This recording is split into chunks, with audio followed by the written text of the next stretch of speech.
الله الرحمن الرحيم. متتبعي قناه خرز عبد القادر، مرحبا بكم. تتلقاو من جديد في حلقه جديده. اليوم واحد المدخل غنديرو دابا، الحياه الزوجيه ما بين الرجل والمراه. كاين بعض الحوايج اللي تيهرسوا الحياه الزوجيه، تيهرسوها، تيخرجوا عليها واخا يكونوا والدين 10 دراري بعضياتهم. هي الغيره تتسبب الفراق وتتسبب الطلاق. الغيره. وحاجه اخرى هو الشك تيدير كارثه.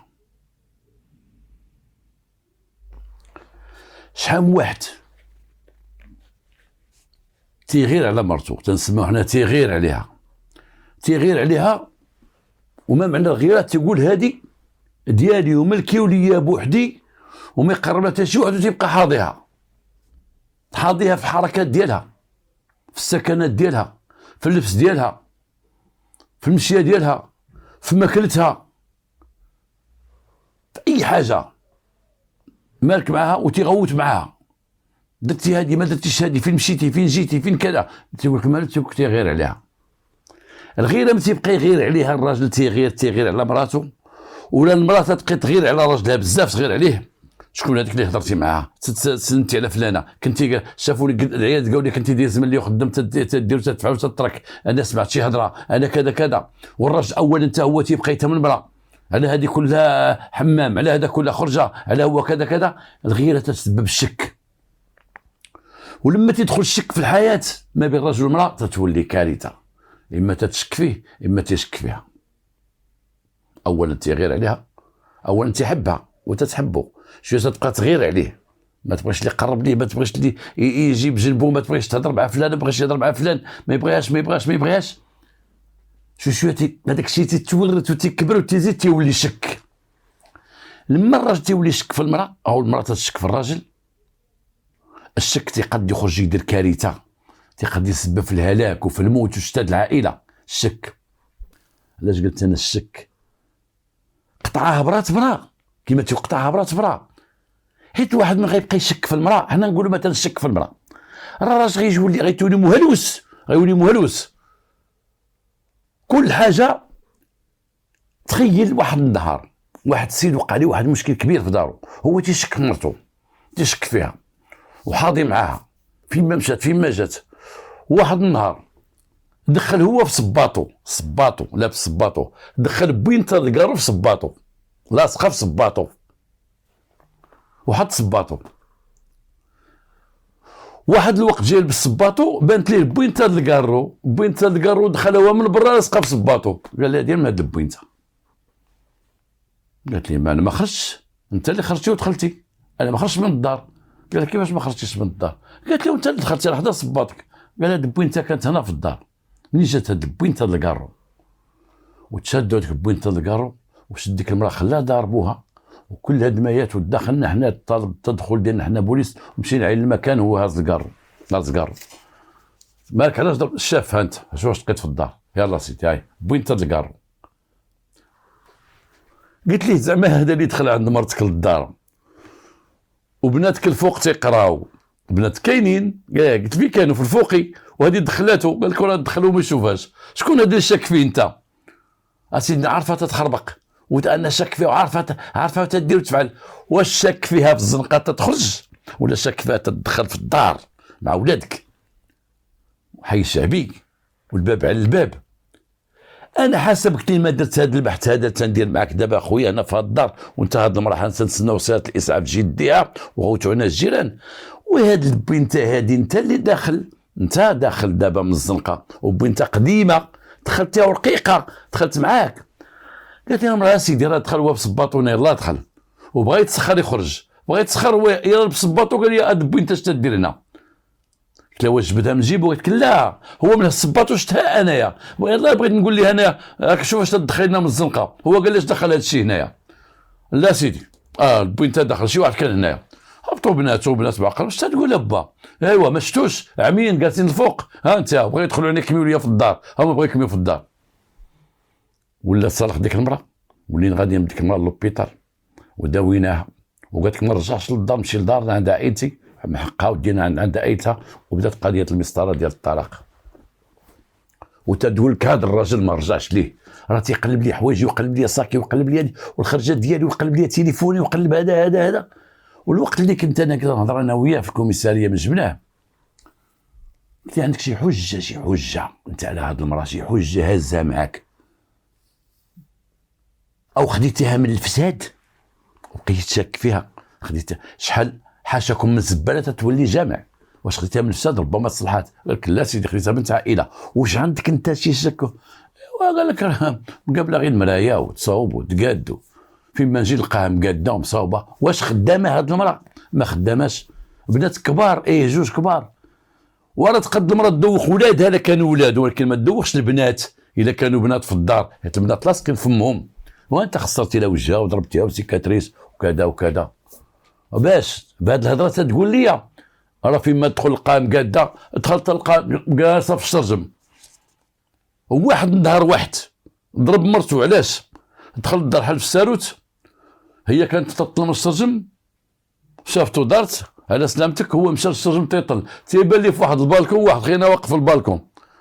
قال لها ما تهضري؟ قالت لي ما تهضرش.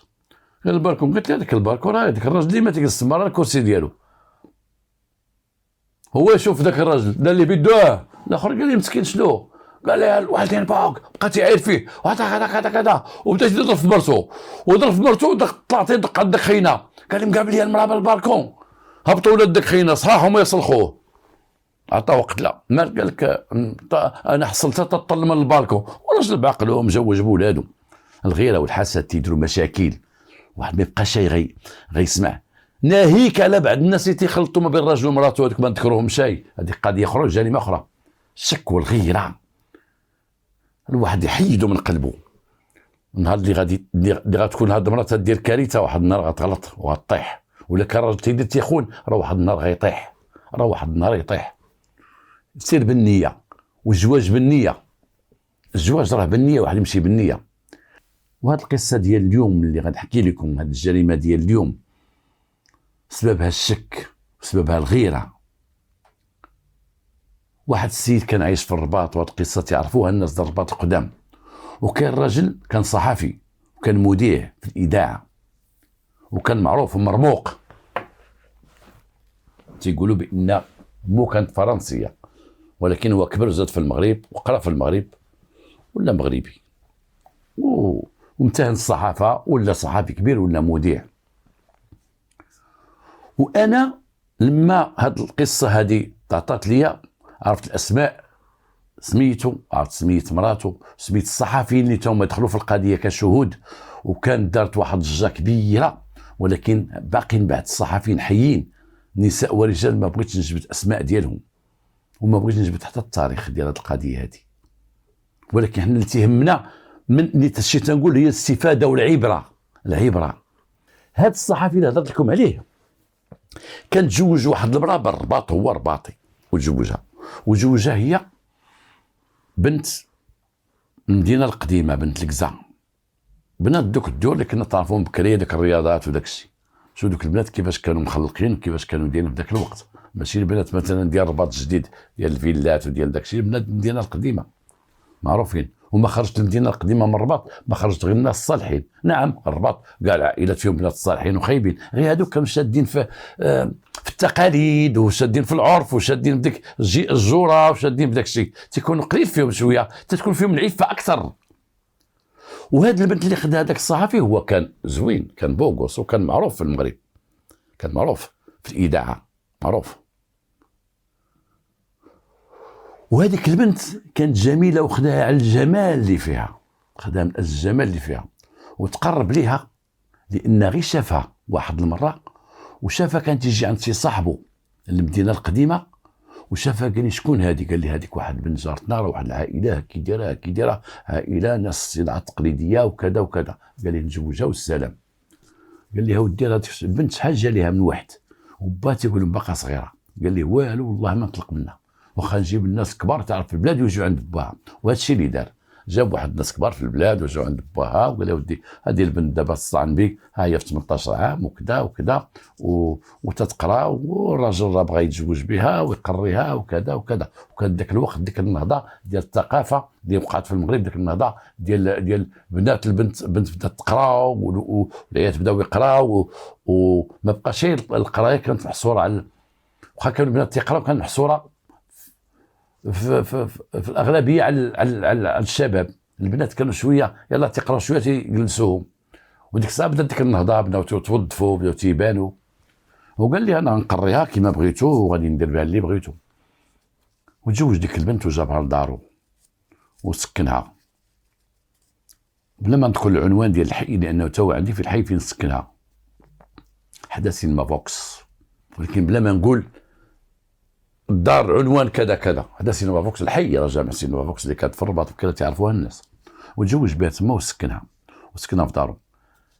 كان الدار ديالو هو واحد لابارتمون، دار التحتي والفوقي ابارتمون فيها واحد الشرفه. دوك الشرفات القدام اللي كنا تنعرفوا مدينه الرباط اللي باقي تنشوفهم بعد الدور اللي تنشوفهم في الرباط، الدور القدام اللي كان في الرباط، ديك البنايات القدام اللي كانوا، هذوك البنايات للاسف ما بقاوش عندنا في المغرب. واخا كان السلطان الحسن الثاني الله يرحمه واحد المره قال يا ودي، قال واحد الخطاب قالوا على المهندسين المعماريين، قال نشدوا في البني ديال المغرب وشدوا في الاركيتكتور ماروكان، شدوا في ذاك القوس وداك الساريه وداك المنظر، لكن للاسف ما خداوش داك الشيء بعين الاعتبار. وبدينا تنشوفوا دابا البنايات كيفاش دايرين، بعض العمارات وليت تنشوفهم كلهم مشطرجين بحال ذوك العمارات اللي في عهد ستالين في روسيا، تنشوف عماره وتقابي ماشي ولا تنشوفوا دابا لا رونق لا جمال لا هذه لا ديك.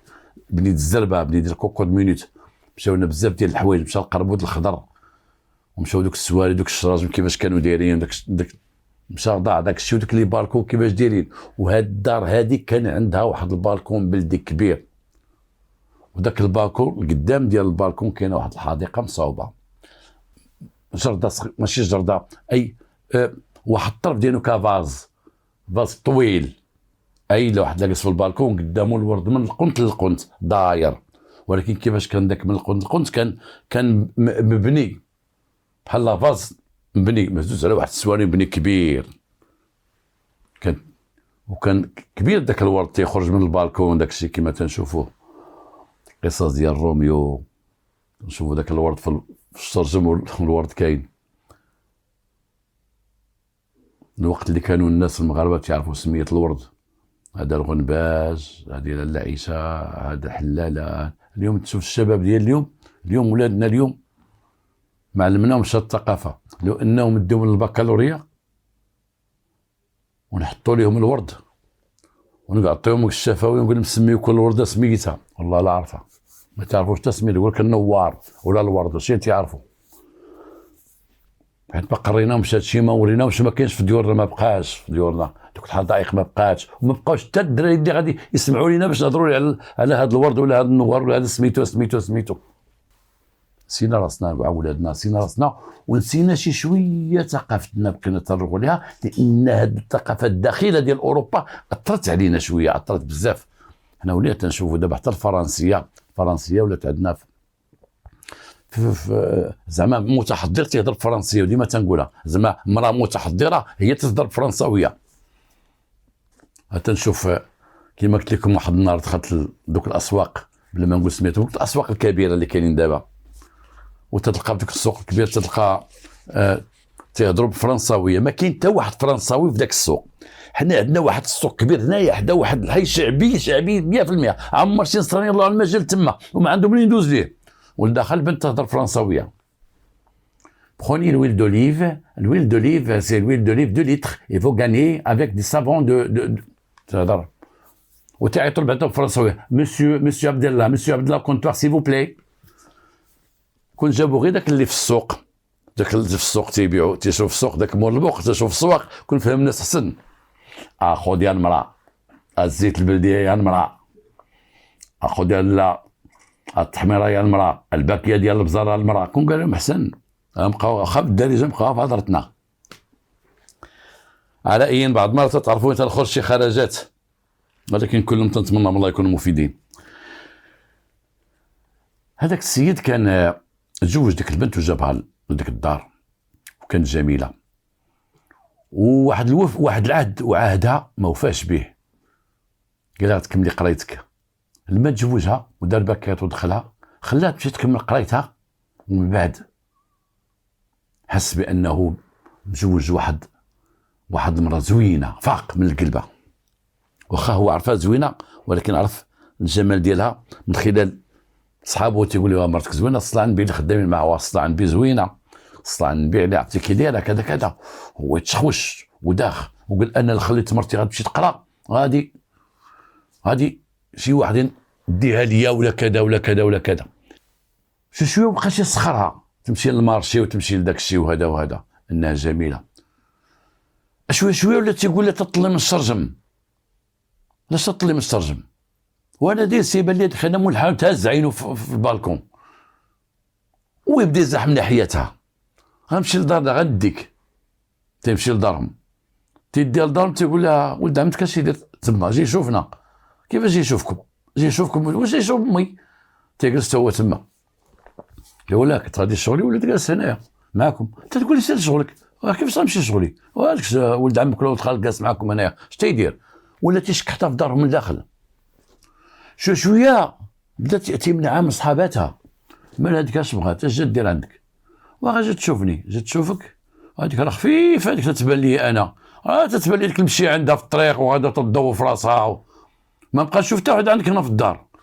ابقى تيزمتها تدرها في سجن، ودات معها جوج بنيات، ولكن ذاك الراجل اللي في راسو يمشي ويجي.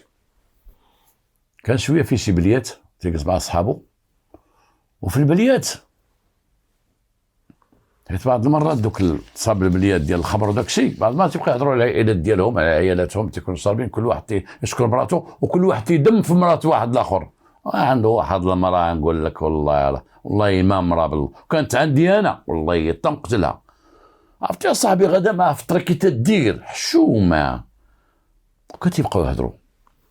شي واحد اذا شافو تيخرج مع مراته بزاف وتيجلس معها بزاف ودير القهوه جالس معها مثلا، تيبقاو عليه تشبر الراجل، عرفتي، ولا تدي مع القهوه. والله العظيم بالله انا شفتو جالس معها في القهوه، وكل ساعه مخرجاه، شنق عليه وغدا مخرجاه، وما عنده مراج، هو اللي ما تيخرجش المراه، ولا هو اللي تيكون غادي في الطريق ولا تابعها من اللور، ما غاديش بجنبها.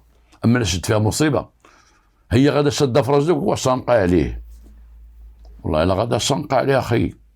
وشاش ولات تلبس حشومه، تلبس سروال غدا مع راجل حشومه، انا عندي في الدار تلبس الله تنقتلها بالله، مرتو غادا دايره لك حشومه. هذا وقع ليه هذا الشيء، هو يزمت ديك المراه، ازمتها مسكينه زمتن، الا بغيت تمشي عند داركم انا نديك.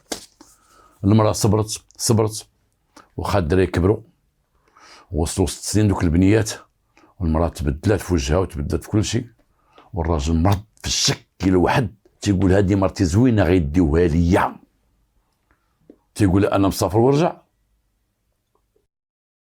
انا خارج ورجع، حسب ما تيقول العائله ديالها.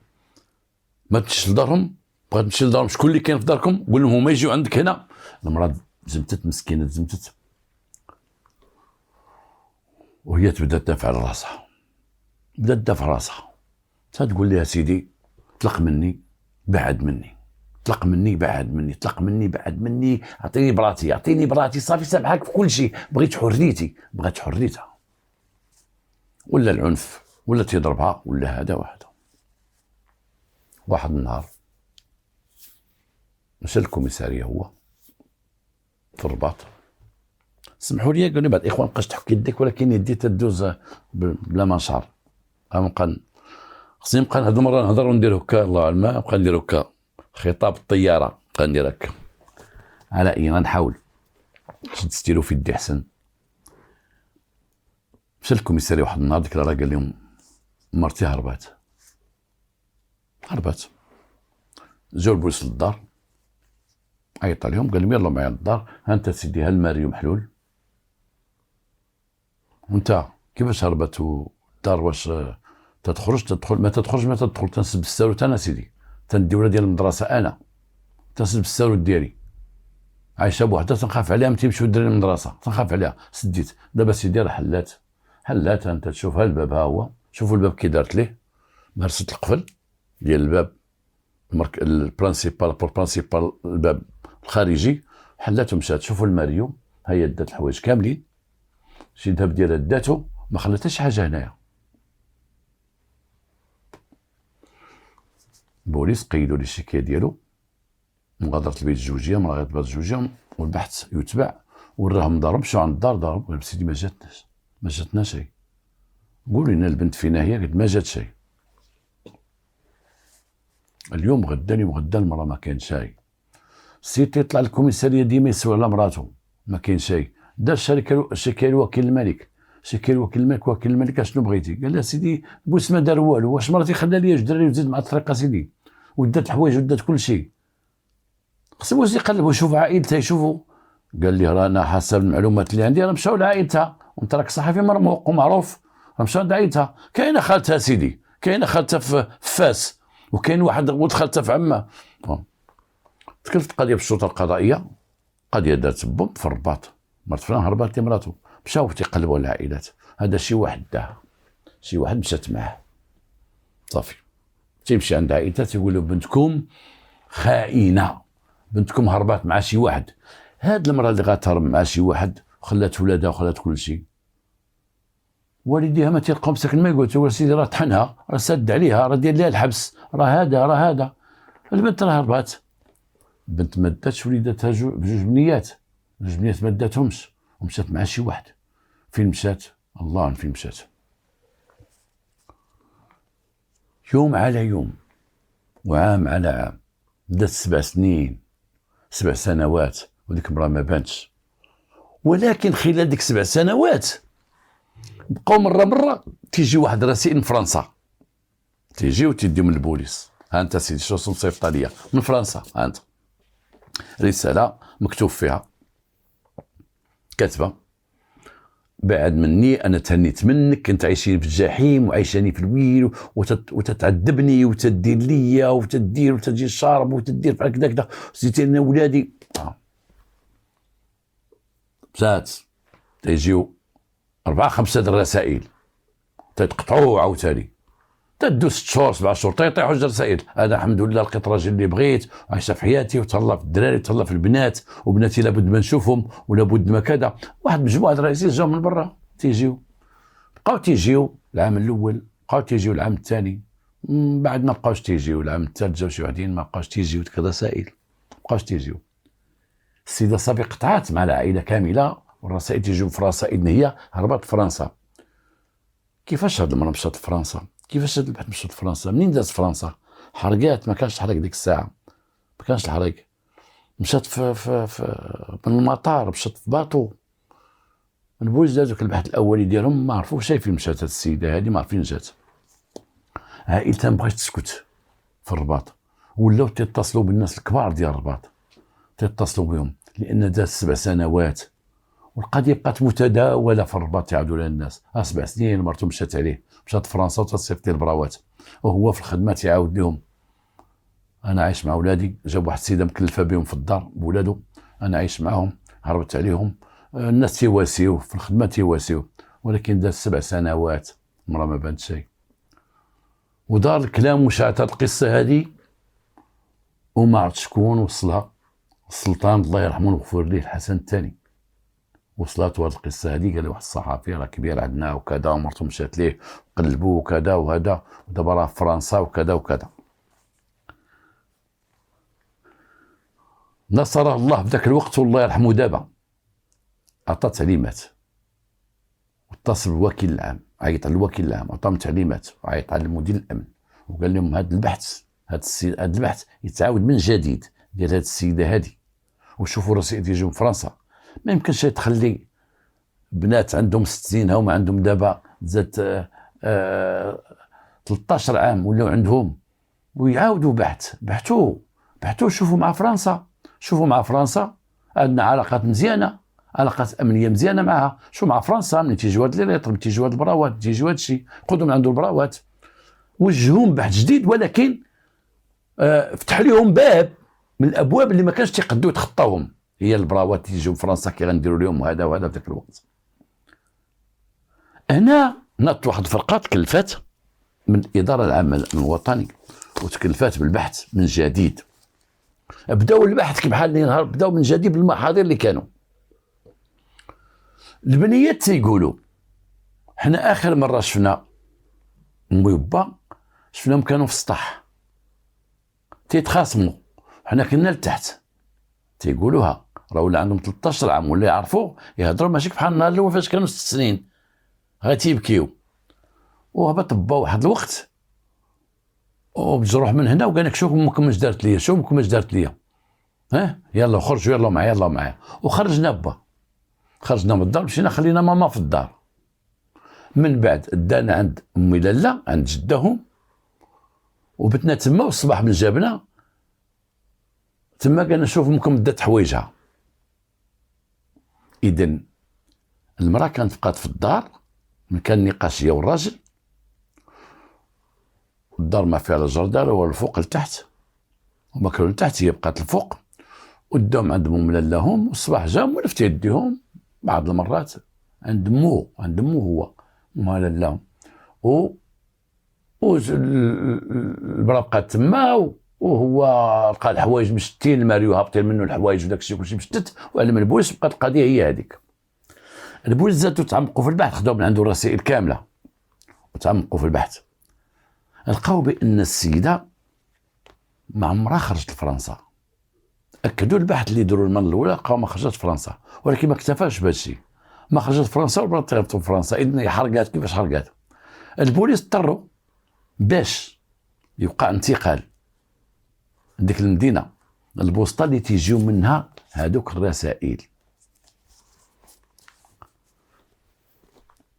ولقاو واحد السر كبير. لقاو الاوقات اللي كانت تطيح ديك الرسائل وتجي من فرنسا، قبل ما تجي رسائل ما تيجي مثلا واحد 4 ولا 5 رسائل متتابعه تيجيو للدار، المعني بالامر تيكون في كونجي او اجازه وتيخرج فرنسا، كان عنده الحق يخرج، كان عنده الباسبور ديالو تيدوز عادي، كان تيمشي لفرنسا. لاحظوا بان الفتره اللي تيكون فيها هو في فرنسا تيبقاو يطيحوا الرسائل تيبقاو يجيو، او الفتره اللي تيكون فيها فرنسا غير تيدخل المغرب تيجيو البراوات،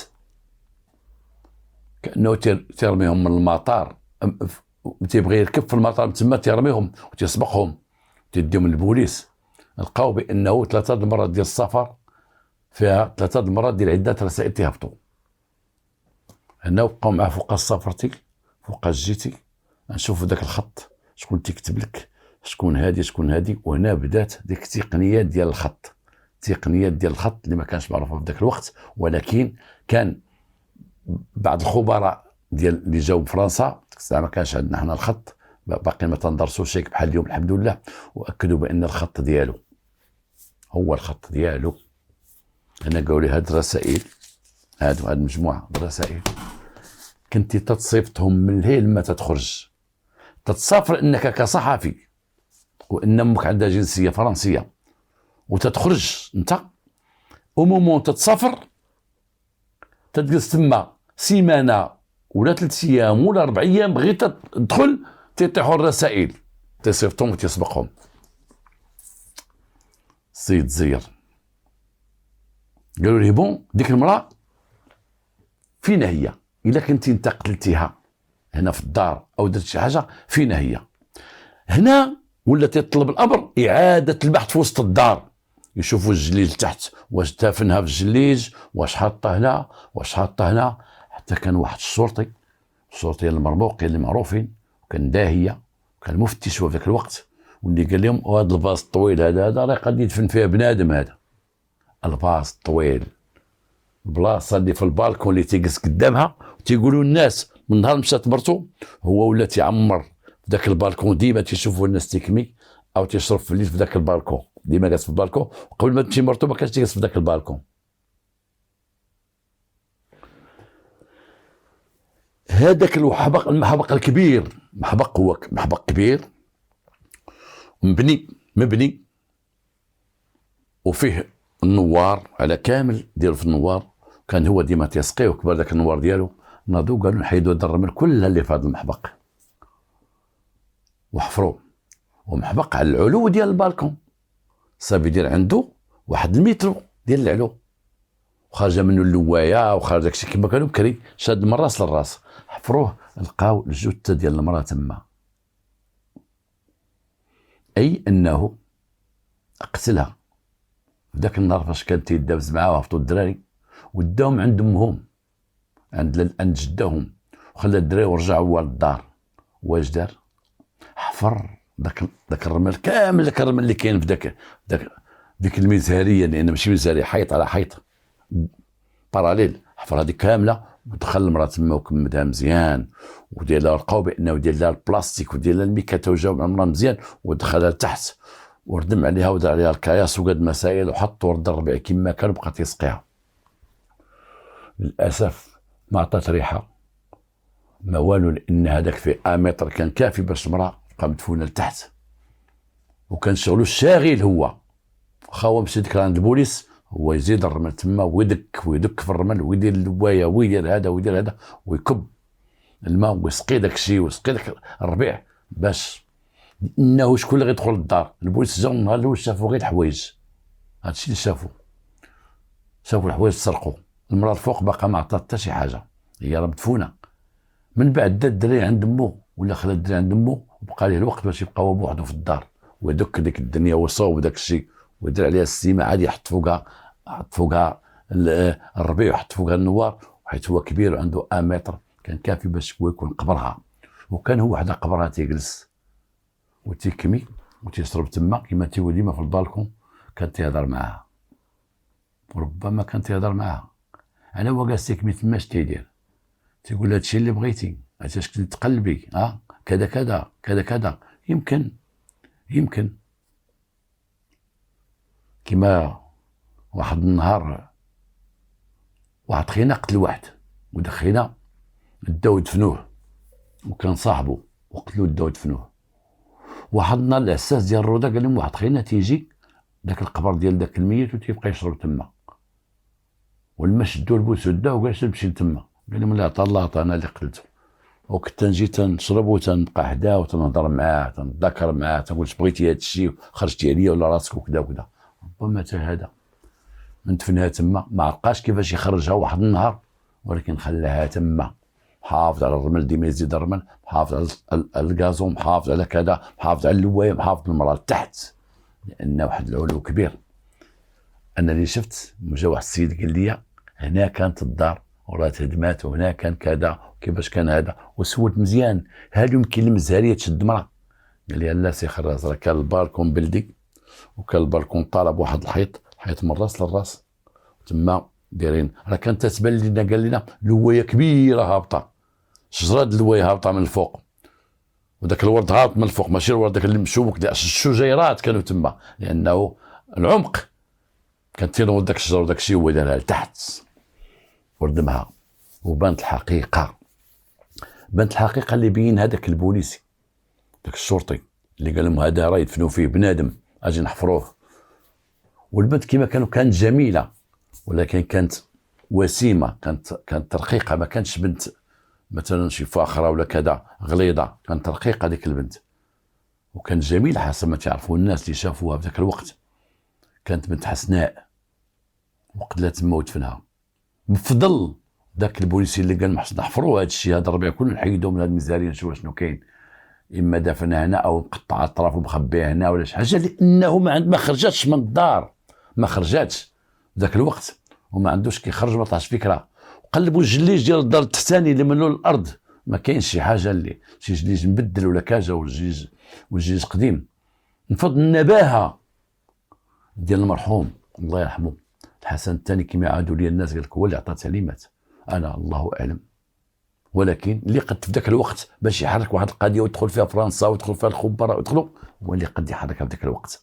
كنا ما عندناش هذه القوه اللي عندنا دابا ديال مسرح الجريمه، وما عندناش هذه القوه اللي عندنا دابا ديال العلاقه بيننا وبين الانتربول البوليس الدولي اللي عندنا دابا، واللي نقدوا الحمد لله نديروا بحث في اوروبا كامله، نخرجوا نقلبوا على واحد في اوروبا كامله، نجيبوا واحد المجرم في اي دوله. الحمد لله في الدول اللي مشاركه نجيبوا مجرم حتى لعندنا هنايا، ولا ما كنتوش عارفين هادشي نقولها لكم.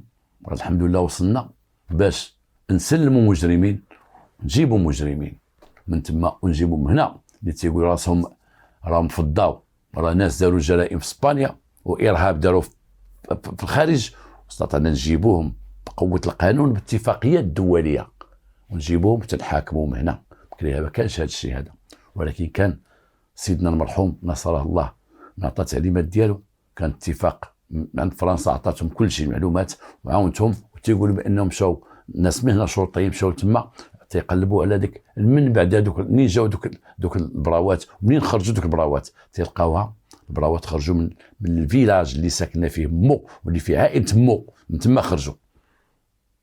وتاكد لهم بانه هو المجرم الحقيقي، وتقدم مشى للعداله وتحكم بالحبس، تحكم بالمؤبد.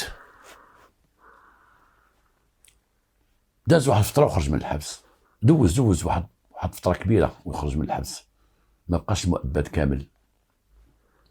كنت يكون عفو، تيكون كذا تيكون كذا تيكون كذا. شحال دوز الله اعلم، ولكن كما قال الاخوان قال لك من بعد دوز واحد الفتره وخرج، دوز شي 20 عام وداك الشيء وخرج بحالاتهم خرج. يعلم الله فين هو، يعلم الله فين هما ديك البنيات. وهاد القصه بقات متداوله ما بين الناس القدام ديال الرباط اللي جلست معاهم. نتمنى من الله هاد الحلقه تفيد، لان هضرنا على الغيره وعلى الحسد. ها هي ديك السيده مشات في الغيره وفي الشك، في الشك مشات. شحال من وحده تقتلت غير في الشك، في الشك الرجل تيشك فيها وقتلها، هذه كنسمعوها ديما. شحال من مرة نط مع راجلها صباط هو راه ما يدير حتى حاجه. شحال من راجل تيمشط وتيقعد تحط وتيتصاوب وتبقى تشوف فيه، وراك تتصاوبه في غادي معروض ولا شتك معروض شك فيه، ما بغاتوش يخرج مقاد ويخرج مصوب. شتك وليتيها كل مره دير الكرافات وتعطي الراس. وهذا الشيء تيخرب العائلات، تيخرج على العائلات، وتيشوف ضحايا، تيمشيو الدراري وتيمشيو ناس ضحايا. نتمنى من الله هذه الحلقه تعجبكم وترككم، والى حلقه قادمه ان شاء الله.